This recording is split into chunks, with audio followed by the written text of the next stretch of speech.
What's up guys, and welcome back to another video on the MF Automotive YouTube channel, where today I bring you guys a review on the all-new 2022 Honda Civic. Before I begin though, I'd like to extend a special thank you to the awesome folks over at Maple Honda for providing the vehicle featured in today's review. If you guys are in the market for any new or used Honda, make sure to check them out. All their contact information can be found in the description box below.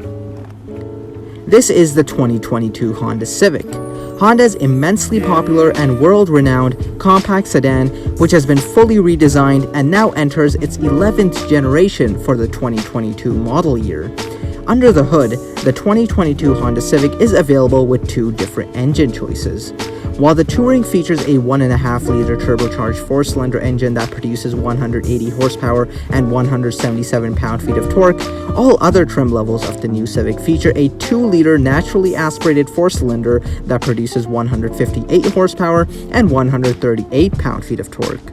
Power is routed through the front wheels, and regardless of what trim level you opt for, they both are mated to the company's CVT transmission, with manual shiftability also being an option, utilizing the paddle shifters mounted behind the wheel. Fuel economy ratings by the EPA are as follows. The new Honda Civic is available in 4 different trim levels. The base model is simply known as the LX, while the remaining 3 follow suit as EX, Sport, and of course the Touring. The model you are looking at today is the Touring trim, which is finished in this beautiful platinum white pearl and stickers for 30,565 Canadian dollars. As you may expect, the Touring trim offers all the cool gadgetry.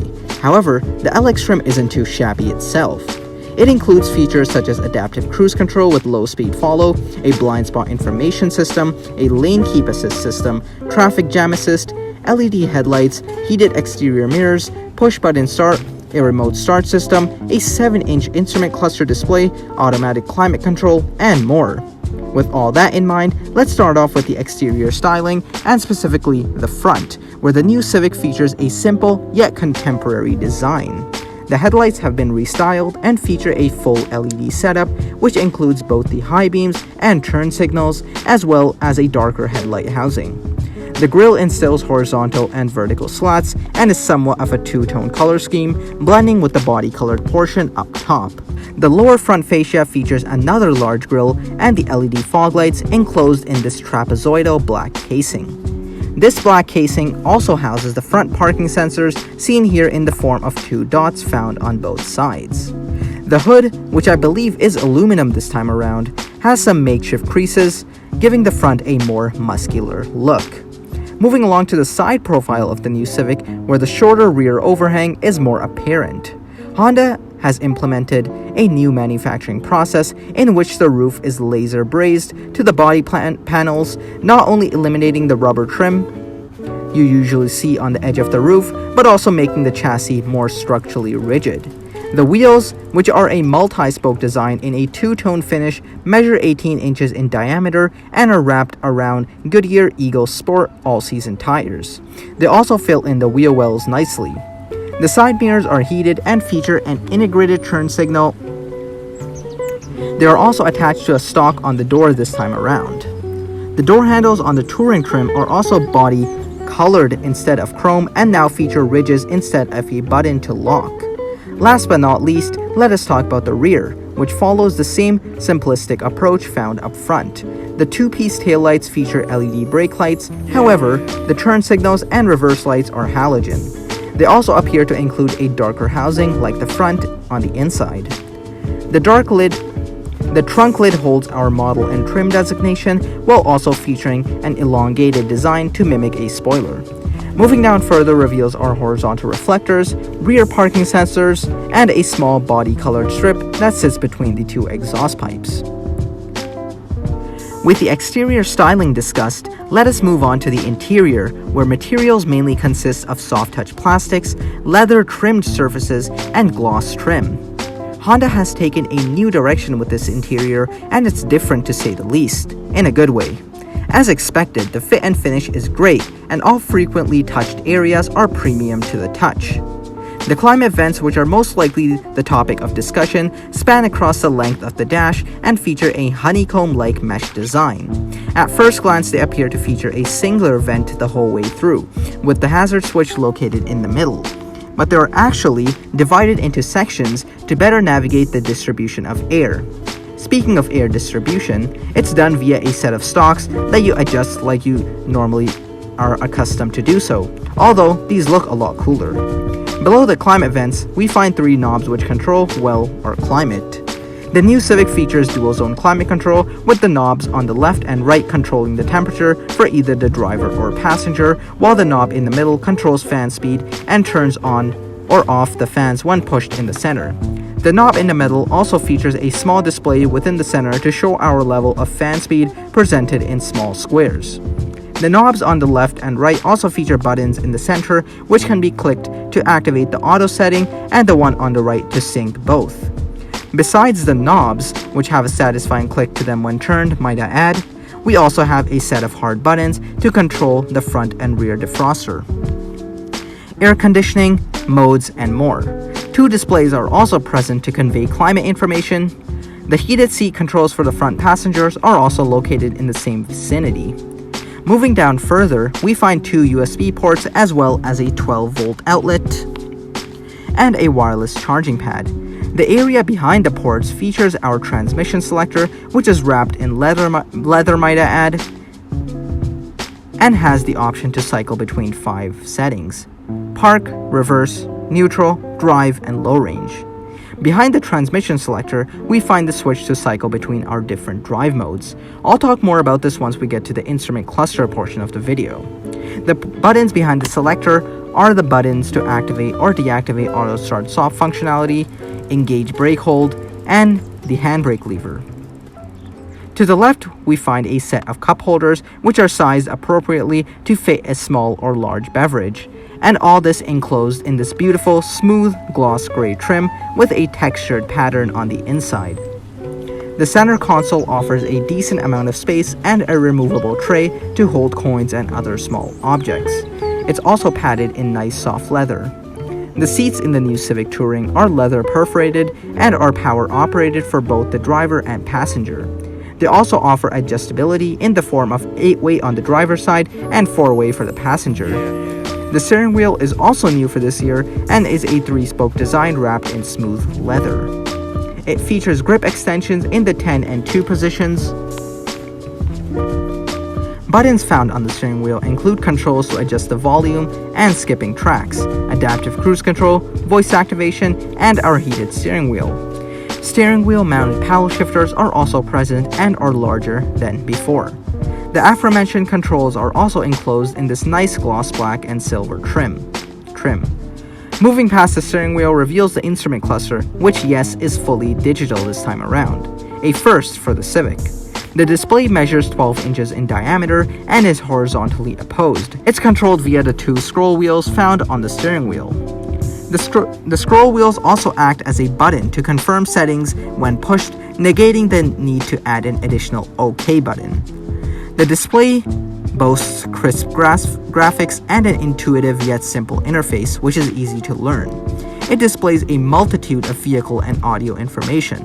The gauges aren't very customizable and don't drastically alter in layout when you switch between different drive modes, which I honestly prefer, and again goes back to my reference of being simple. Speaking of drive modes, you have 3 to choose from: normal, econ, or sport. Cycling between them will make the vehicle react accordingly. Normal is the perfect combination between sport and econ. Sport, as the name may suggest, puts everything on edge and wakes the engine up to respond to your throttle input the second you apply it. And econ makes sure the vehicle is optimized to be the most efficient, from what I've heard from others. The gauges may not be very customizable, but you can however change the way the information is displayed to you by having either the standard analog configuration or switching to a vertical bar, which leaves quite a lot of room in the center to display cruise control information. Cruise control: this vehicle offers an adaptive cruise control system with low speed follow. Not only that, but a whole suite of safety systems to ensure that you are protected with a second set of eyes in the event that you get distracted. Features such as collision mitigation braking system, forward collision warning system, lane departure warning, road departure mitigation, lane keeping assist system, and more. I'll be sure to put up a screenshot with a list of everything included, and which also includes internal enhancements too. The vehicle icon you see in the middle is a representation of your own Civic. So whatever actions you perform from braking to activating the turn signals is displayed in the digital cluster. Not only that, but while driving, it creates a little path which your Civic is traveling on, and any vehicle in your vicinity is displayed around you. It can even decipher between smaller and larger vehicles, which is pretty helpful in high traffic areas. All in all, the gauge cluster is pretty neat.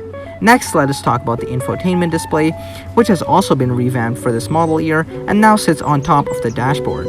The display is 9 inches in diameter and features wireless Android Auto and Apple CarPlay. The area on the left is reserved for our physical buttons or shortcut keys and makes navigating through the infotainment a breeze. These include our home button, back button, our volume knob, and a button to cycle between different stations or track. I didn't get a chance to fully explore the new version of Honda's infotainment, but from the short while I had with it, I can tell you that it acts like a smartphone or tablet in the way the gestures are so smooth. We of course have the capability of using Honda's satellite-linked navigation system if we so desire in this touring trim. Putting the new Civic into reverse brings up our backup camera, which also exudes crisp graphics and offers 3 different angles with rear cross-traffic alert, as well as a diagram on the right showing how close you are to surrounding objects, done so by the parking sensors found in the front and rear. All this comes together to make sure to perfect your parking craft. With most of the gadgetry discussed, let's talk about the rest of the interior. The A-pillars house the speakers for our 12-speaker Bose audio system, with the remaining speakers pertaining to each door card. Speaking of the door cards, and specifically the driver one, which includes controls for our windows and heated mirrors.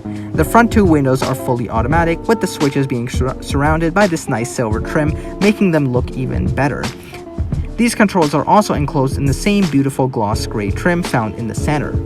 Material-wise, the door card comprise of soft-touch plastics and plush leather. The bottom portion is hard, but doesn't feel cheap by any means.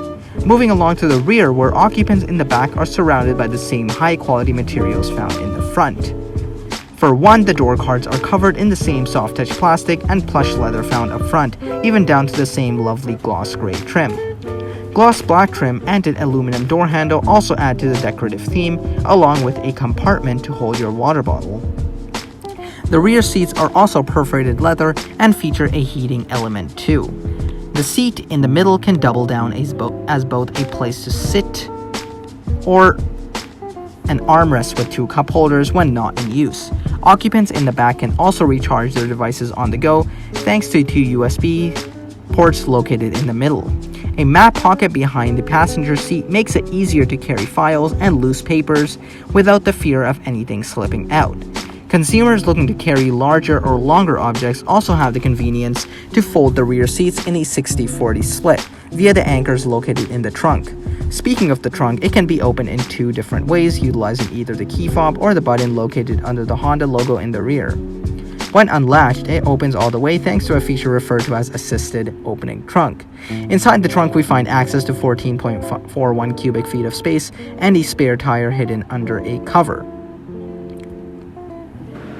Well guys, that wraps up my review on the all-new 2022 Honda Civic Touring.